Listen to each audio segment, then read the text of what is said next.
Alors, il professore Monti, comme l'appellent les Italiens, il jouit d'une popularité inégalée, 58% d'opinion favorable dans les sondages. Est-ce que vous adhérez à la méthode et au personnage Monti ?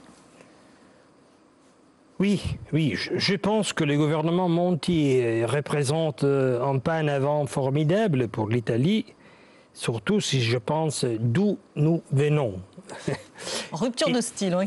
Oh oui, bien sûr. Et nous sommes pour. On a proposé un gouvernement, on l'a appelé un gouvernement de responsabilité nationale.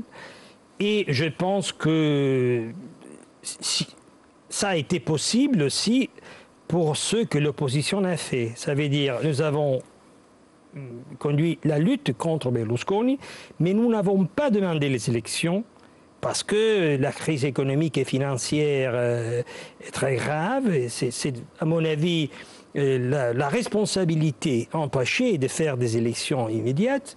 On a demandé un gouvernement de responsabilité nationale, on a demandé une personnalité au dehors du conflit politique. Monti, ça correspond parfaitement à ce qui était nécessaire pour les pays.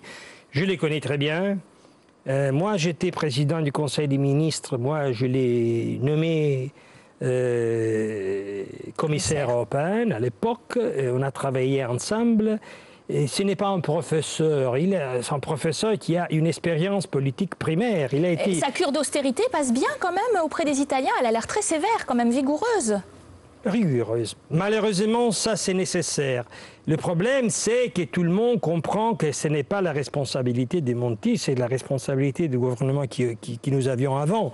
Alors, vous comprenez que quand on est obligé à faire des choses parce qu'on a hérité une situation difficile, on reste populaire. Vous-même, on vous prête l'intention de vous présenter en 2013 comme président de la République après Giorgio Napolitano.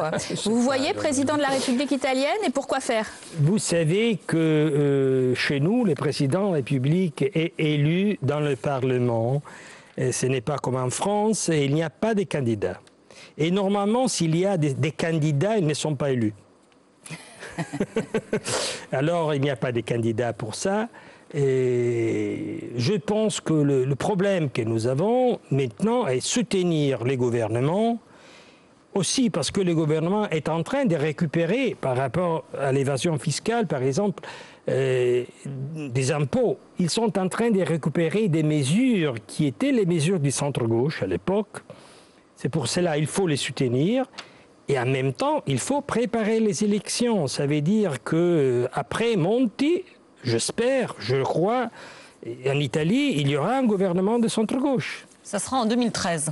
Ça sera en 2013. Normalement, je suis tout à fait contraire aux élections anticipées.